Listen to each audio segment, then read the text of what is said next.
প্রকৃতির এই অপরূপ সৌন্দর্যের সঙ্গে পাখির কলরব মিলেমিশে যেন আরও বৈচিত্র্যময় হয়ে উঠেছে।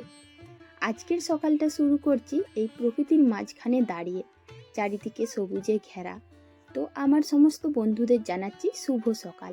আজকের সকালটা যেন আর একটু বেশি ভালো লাগছে, আরও একটি সুন্দর হয়ে উঠেছে আজকের সকালটা। আর সকাল সকাল আমি চলে এসেছি বাগানের মধ্যে, সবুজে ঘেরা বন, সেই বনের মাঝখানে আমি। আর এখন থেকে ব্লগটা শুরু করলাম। ভিডিও শুরু করার আগেই বড়দের জানাই প্রণাম, ছোটদের জন্য রইল অনেক ভালোবাসা। এই যে চারিদিকে শুধু সবুজে ঘেরা আর এই অপরূপ সৌন্দর্য, এটা কেবলমাত্র আমরা দেখতে পাই গ্রামে। হ্যাঁ বন্ধুরা, আমি কিন্তু গ্রামে থাকি। আর এই যে অপরূপ সৌন্দর্য, এই সুন্দর সুন্দর দৃশ্যগুলো, এগুলো যেমন চোখে দেখতে পাই, তেমন মনে প্রাণে অনুভব করতে পারি। সত্যি বলতে কি, এগুলো কিন্তু বলে বোঝানোর না। প্রকৃতির মাঝখানে যখন দাঁড়িয়ে থাকি, বিভিন্ন গাছপালার মধ্যে, ফুলের মধ্যে, তখন যে আমরা যেটা দেখি বা অনুভব করি, সেটা একদমই আলাদা। সত্যি মন প্রাণ মুগ্ধ হয়ে ওঠে। আর যেহেতু আমি গ্রামে থাকি, আর গ্রামের বউদের এই সমস্ত কাজকর্মগুলো করতে হয়। একদিকে যেমন গাছপালা লাগাতে হয়, বিভিন্ন শাক সবজি ফসল ফলাতে হয়, তেমন কিন্তু ঘরেরও সমস্ত কাজ করতে হয়। উনুন লেপা, মাটি দেওয়া, সঙ্গে গোবর লেপা, আরও ঘরের সমস্ত কাজকর্ম। তো এগুলোই হচ্ছে আমার জীবনী। আর এই লাইফস্টাইলটাই কিন্তু আমার লাইফস্টাইল। সত্যি বলতে কি, গ্রামের যেমন অন্যান্য মেয়েদের ক্ষেত্রে অন্যান্য লাইফস্টাইল হয়, আমার জীবনটা কিন্তু একটু আলাদা। তো সবাইকে নিয়ে সব কিছু কাজকর্ম করে আমি আমার গ্রামে থাকার জন্য এই ভীষণ একটা সুবিধে আমরা উপভোগ করতে পারি, যেটা শহরের মানুষেরা পারে না।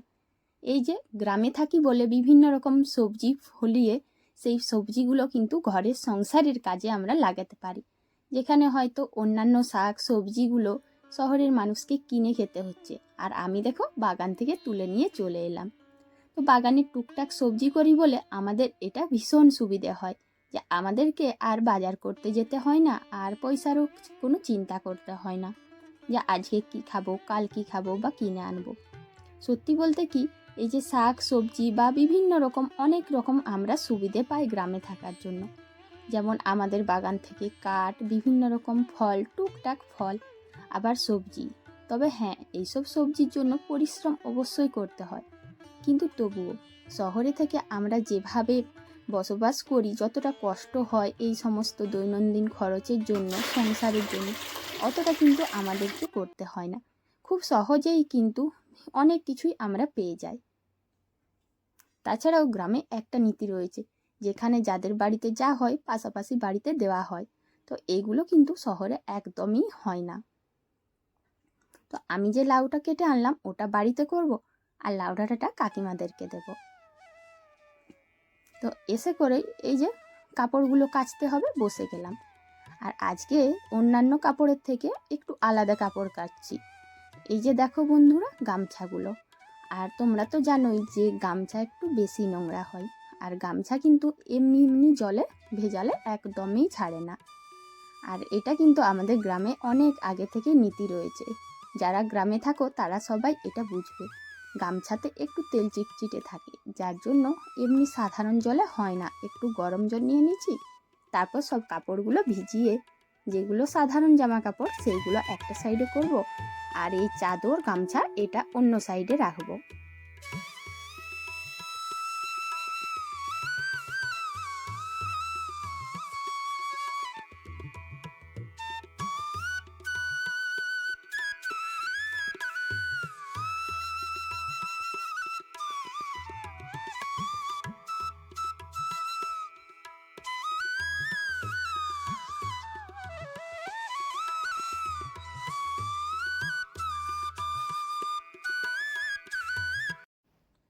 এখন উঠোনটা ঝাড় দিয়ে দিচ্ছি। আজকে উঠোনটা একদমই ঝাড় দেওয়া হয়নি।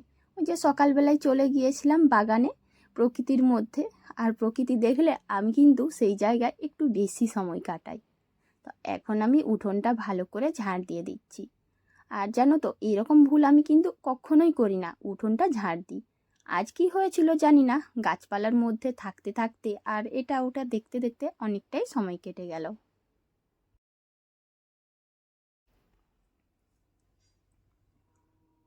এখন তোমাদের দাদাভাইকে মুড়িটা দিয়ে দিচ্ছি। এই যে ছোলাটা সেদ্ধ করেছি, আর ছোলাটা আমি সেদ্ধ করে একটু পেঁয়াজ আর কাঁচা লঙ্কা দিয়ে ছকে দিয়েছিলাম। তো এখন কেউ খায়নি, তোমাদের দাদাভাই বলল খিদে পেয়েছে, তাই খেতে দিয়ে দিচ্ছি।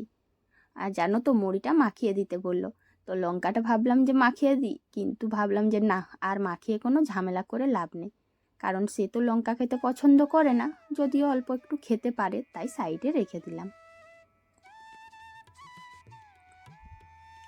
সমস্ত সবজিগুলো কেটে নিয়েছিলাম, এখন চলে এসেছি রান্নাঘরে। তো দেখো বন্ধুরা, শহরে এই সুযোগটা থাকে না।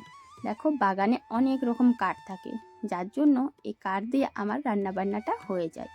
হ্যাঁ, কাঠ না থাকলে অবশ্যই আমাকে সিলিন্ডারে রান্না করতে হতো। এই যে ছোট ছোট বিভিন্ন রকম সুযোগ সুবিধে যেগুলো আমরা গ্রামে পাচ্ছি, এগুলো শহরে পাওয়া যায় না। আর দেখো তাই হয়তো আমাদের সংসারে দৈনন্দিন জীবনযাত্রায় এত ছোট ছোট সুযোগ পাওয়ায় অনেকটাই সুবিধে হয়েছে, আর সংসারের খরচের জন্য অনেকটাই সুবিধে হয়েছে। যে অন্যান্য বিভিন্ন যে সুযোগ সুবিধাগুলো আমরা পাচ্ছি, সেই খরচটা যেটা শহরের মানুষেরা করে সেটা কিন্তু করতে হচ্ছে না। বাজারের জিনিসপত্রের যা দাম, সেগুলো আমরা এখানেই সবজিগুলো চাষ করছি, সেখান থেকে নিয়ে এসে আমরা খাওয়া দাওয়া করছি, তো এতে অনেকটাই খরচা কমছে।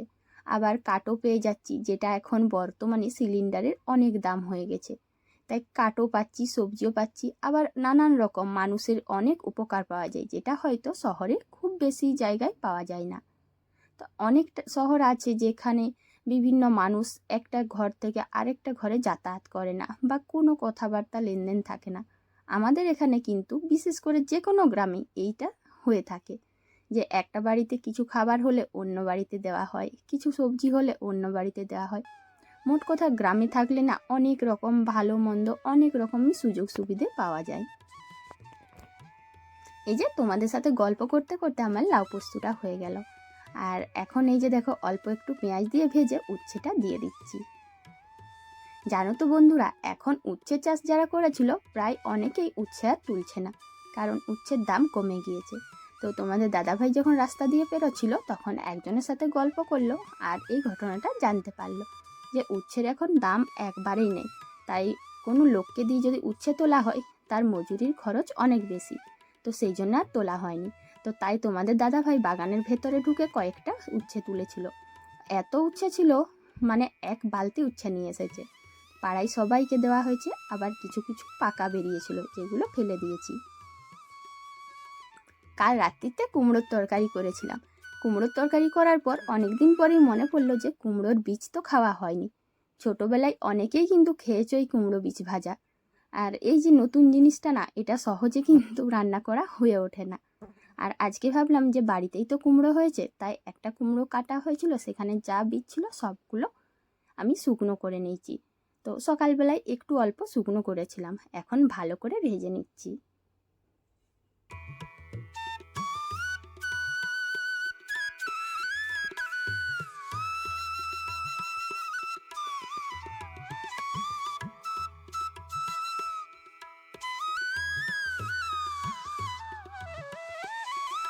কুমড়ো বীজ ভাজা খেতে অপূর্ব লাগে, যারা খাওনি অবশ্যই একবার খেয়ে দেখবে আর কমেন্ট করে বলবে।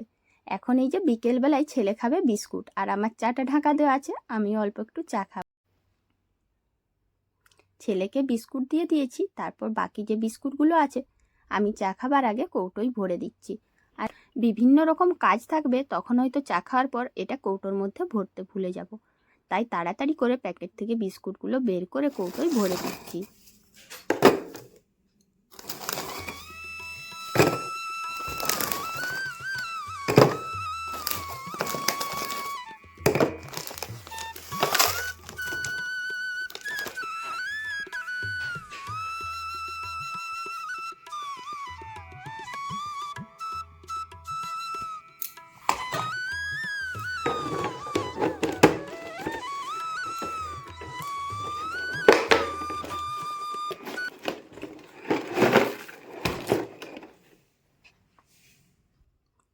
একটা পুরনো নারকেল ছিল, কিছুদিন আগে দুটো আনা হয়েছিল, তো একটা রয়ে গেছিলো, সেটা এখন আমি ভালো করে ফাটিয়ে রাখলাম। আর কুললাম না এই কারণে যে ওটা কিন্তু তোমাদের দাদাভাই করবে, ও খুব ভালো নারকেল কুটতে পারে, তাই ওর অপেক্ষায় রেখে দিলাম। এখন চলে এলাম সোজা বাগানে। সকালবেলায় না দেখেছিলাম গাছগুলো কেমন শুকনো হয়ে গেছে। এই তো 2 দিন আগেই বৃষ্টি হয়েছিল, তাও এই একদিনের রোদে কেমন শুকনো হয়ে গেছে। তো বাগানে সেই রকম কোনো ফুল নেই, গাঁদা ফুলগুলোকে দেখে মনটা খারাপ লাগছিল, তাই চলে এলাম গাঁদা ফুলকেই জল দিতে। আর দেখো আগের বারের মতন, মানে আগে যেমন ডালিয়া জিনিয়া গাছে জল দিতাম সেই অভ্যেস মতো এই যে শুকনো হয়ে যাওয়া গাছেও না জল দিয়ে কি করব বলো, গাছগুলো এত সুন্দর সুন্দর ফুল ফুটেছিল না, হোক বা ফল হোক, গাছ তো তাই শুকনো গাছগুলোতেও একটু একটু জল দিয়ে দিলাম যদি 1-2টো ফুল ফুটে। এখন সব গাঁদা ফুলের গাছগুলোয় জল দিয়ে দিচ্ছি। তো বন্ধুরা, আজকের ব্লগটা তোমাদের কেমন লাগলো অবশ্যই কিন্তু বলবে। আর আজ এত দূর পর্যন্ত, আজ আর বাড়াচ্ছি না, সব গাছগুলোয় এখন জল দিয়ে দিই। আর তোমরা যদি আমার চ্যানেলে নতুন হয়ে থাকো, যারা যারা আমার চ্যানেলে আজ নতুন এসেছো, তাদের যদি আমার ভিডিও ভালো লাগে তাহলে অবশ্যই কিন্তু একটু পাশে থেকো আর একটা কমেন্ট করে যেও। তো আমার সমস্ত বন্ধুদের যারা আমার পাশে রয়েছে তাদের সবাইকে জানাচ্ছি অসংখ্য ধন্যবাদ। তো দেখো সমস্ত গাছেই আমার জল দেওয়া হয়ে গেছে। আর ভাবছি কি জানো তো, কালকে হয়তো বাকি গাছগুলোতেও দিয়ে দেবো। আজ অনেকটাই বেলা হয়ে গেছে, এখন আরও বাড়িতে কাজকর্ম আছে, তাই এখানেই শেষ করছি। তো সবার সঙ্গে আবার কালকে দেখা হবে নতুন একটা ব্লগ। সবাই ভালো থাকবে, সুস্থ থাকবে।